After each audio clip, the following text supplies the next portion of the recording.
SEBI has barred US trading firm Jane Street. SEBI has issued an interim ex parte order against 4 entities collectively known as the Jane Street Group. Jane Street, Jane Street, Jane Street, Jane Street. the Jane Street.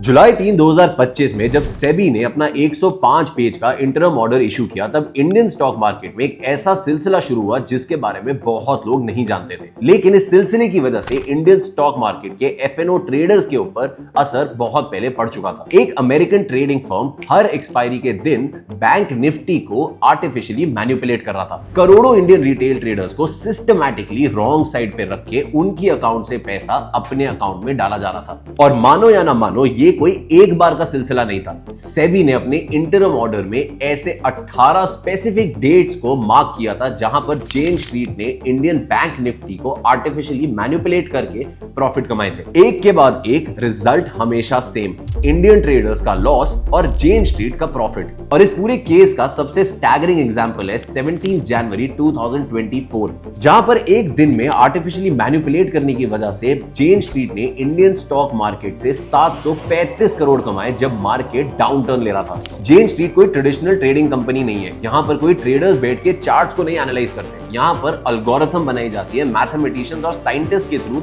जो कि एक ऐसा pattern predict करते हैं जो कि market में रेपिटेबल और दिखने लायक है। और इसी चीज का फायदा उठाते हुए जेन स्ट्रीट ने एंट्री करी इंडिया में। अब सवाल ये उठता है कि इतनी बड़ी ट्रेडिंग फर्म, इतना सारा कैपिटल, लेकिन इंडिया ही क्यों? मार्च 2020 में जब लॉकडाउन लगा, तब इंडिया के करोड़ों लोग अपने घरों में बंद हो गए और तब जाके उन्होंने ट्रेडिंग प्लेटफॉर्म्स में पहली बार कदम रखा। ग्रो, ज़ीरोधा और अपस्टॉक जैसी कंपनीज ने इतना आसान बना दिया ट्रेडर्स को इंडियन स्टॉक मार्केट में ट्रेड करने के लिए। उसकी वजह से कुछ ऐसा हुआ जो कि अनप्रेसिडेंटेड था। 3 सालों में सिर्फ 7 लाख एफएनओ ट्रेडर्स से जाकर इंडिया में 96 लाख एफएनओ ट्रेडर्स थे। 13 टाइम का ग्रोथ। किसी भी रिटेल मार्केट में इतना ज्यादा ग्रोथ अनप्रेसिडेंटेड और कभी भी देखा गया नहीं था। और दूसरी तरफ सोशल मीडिया पे इन्फ्लुएंसर्स इसको बहुत ही ज्यादा कूल नैरेटिव की तरह दिखा रहे थे, जिसकी वजह से इंडियन एफएनओ ट्रेडर्स जो कि फर्स्ट टाइम ट्रेडर्स थे, उनको लगा कि वीकली ऑप्शंस सबसे क्विक मनी, हाई लेवरेज और अच्छा रिजल्ट देने वाला एसेट है। और यहां पर एक चीज समझना बहुत जरूरी है, क्योंकि इस चीज से पूरी कहानी का एक्चुअली में गेम ही बदल जाता है। इवन दो इंडिया नंबर 1 है ऑप्शंस ट्रेडिंग के लिए, इंडिया के 90% ट्रेडर्स एक्चुअली लूजिंग ट्रेडर्स हैं। और ये बात जेन स्ट्रीट जैसी कंपनी को अच्छे से पता था।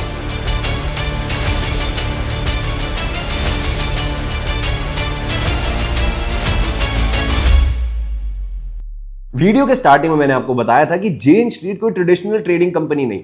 जेन स्ट्रीट एक ऐसी कंपनी है जहां पर मैथमेटिशियन से लेके साइंटिस्ट बैठकर एक एल्गोरिथम बनाते हैं जो कि प्रेडिक्टेबल मार्केट बिहेवियर से प्रॉफिट कर सके। और जब जेन स्ट्रीट ने इंडिया को देखा तो उनको इंडिया का one of the largest growing sectors दिखा ट्रेडिंग में, जो कि 90% लूजिंग ट्रेडर्स से भरा हुआ था। प्रेडिक्टेबल बिहेवियर और इनएक्सपीरियंस ट्रेडर्स जो कि हर हफ्ते सेम पैटर्न से सेम एसेट में इन्वेस्ट करते थे। जेन स्ट्रीट के पास अनलिमिटेड कैपिटल, मिली सेकेंड्स की स्पीड और अब एक ऐसा एल्गोरिथम था जो कि इंडिया से पैसे कमाने वाला था, सिर्फ इंडियंस को पैसे हरवाने के बाद। सुबह मार्केट खुलते ही जेन स्ट्रीट का एल्गोरिथम बैंक निफ्टी के कॉन्स्टिट्यूएंट स्टॉक्स यानी Kotak bank, SBI, axis bank, HDFC bank को अग्रेसिवली खरीदने लगता है, इतनी तेजी से कि बैंक निफ्टी खुद ऊपर जाने लगता है। 4370 करोड़ रुपए जेन स्ट्रीट ने इन्वेस्ट करे थे इंडिया की बैंक निफ्टी में सिर्फ एक दिन, जनवरी 17, 2024 में। इतनी बड़ी बाइंग से कोई भी मार्केट का इंडेक्स पॉजिटिवली मूव करता है, ग्रीन कैंडल्स दिखते हैं और करोड़ों रिटेल ट्रेडर्स को वो दिन बुलिश लगने लगता है। और यही एग्जैक्ट इमोशन था जो कि जेन स्ट्रीट इंडियन ट्रेडर्स को बेचना चाह रहा था, क्योंकि इधर जेन स्ट्रीट एक ऐसा ट्विस्ट करता है जो आप इमेजिन भी नहीं कर सकते। 17 जनवरी को 4370 करोड़ इन्वेस्ट करने के बाद जेन स्ट्रीट उसी दिन दोपहर में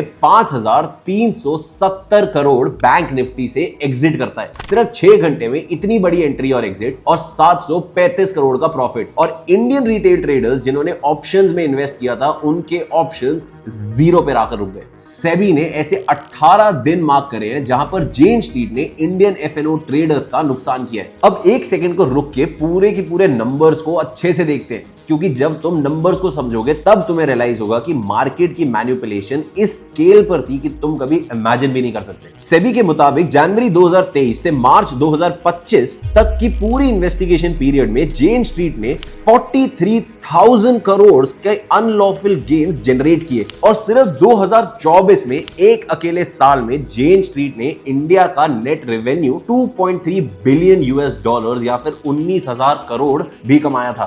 दूसरी तरफ FY 2022 से लेके FY 2024 तक इंडियन ट्रेडर्स ने 1,80,000 करोड़ रुपए का नुकसान किया था। और मानो या ना मानो ये चीज कभी किसी को पता ना चलती अगर जेन स्ट्रीट एक अलग केस ऑल टुगेदर में इस चीज को गलती से एक्सपोज नहीं कर देता। Now SEBI, our capital markets regulator, has accused Jane Street of making illegal profits. SEBI in the July 3rd interim order had accused Jane Street of market manipulation.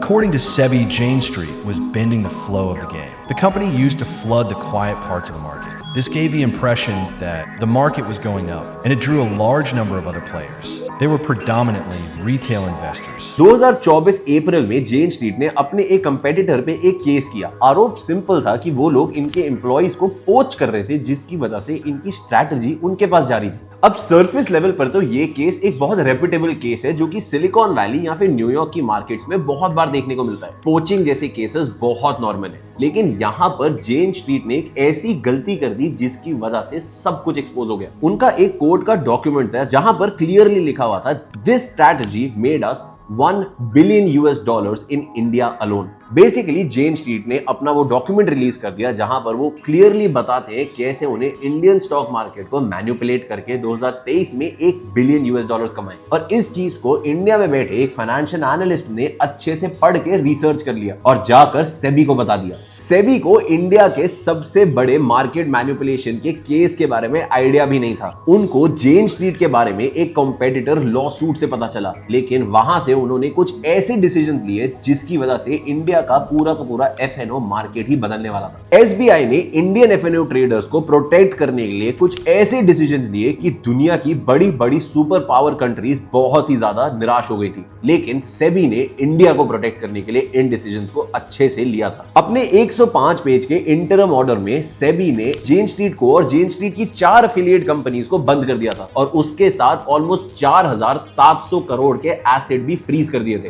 Bank accounts भी freeze और existing portfolios या positions को अगले 3 महीने में बंद करने का डिसीजन लिया गया। जेन स्ट्रीट ने 14 जुलाई को जाकर ये सारे पैसे जमा कर दिए और जाके सिक्योरिटीज अपीलेट ट्राइब्यूनल पे कंप्लेंट भी करी। इवन दो ये केस अभी भी ओपन एंडेड है, सेबी ने एक ऐसा डिसीजन लिया कि पूरी इंडियन एफएनओ मार्केट के लिए बहुत बड़ा हिट था। सेबी ने वीकली एक्सपायरी स्ट्रक्चर को फंडामेंटली चेंज कर दिया। Bank Nifty, fin Nifty, mid cap सब वीकली एक्सपायरीज बंद। हेडलाइंस में आया रेगुलेटर्स ने एक्शन लिया और रिटेल इन्वेस्टर्स प्रोटेक्टेड। लेकिन एक सवाल है जो किसी ने नहीं पूछा। जेन स्ट्रीट बैन हो गई, 4,800 करोड़ उन्होंने वापस भी दे दिए, लेकिन एक चीज है जो कोई बैन नहीं कर सकता, एक ऐसी एल्गोरिथम जिसका कोई देश या जिसकी कोई कंपनी नहीं, लेकिन वो एल्गोरिथम इंडियन रिटेल ट्रेडर्स का ये बिहेवियर अच्छे से सिस्टमैटिकली समझते हैं। वो एक कोड है, किसी सर्वर पे या फिर किसी ईमेल पे नहीं मिलेगा। वो एक ऐसी एल्गोरिथम है जो कि हमारे टैंजिबल पावर से बहुत ज्यादा पावरफुल है। जेन स्ट्रीट के जाने के बाद भी इंडियन एफएनओ ट्रेडर्स का 2025 में लॉसेस एग्जैक्टली सेम थे और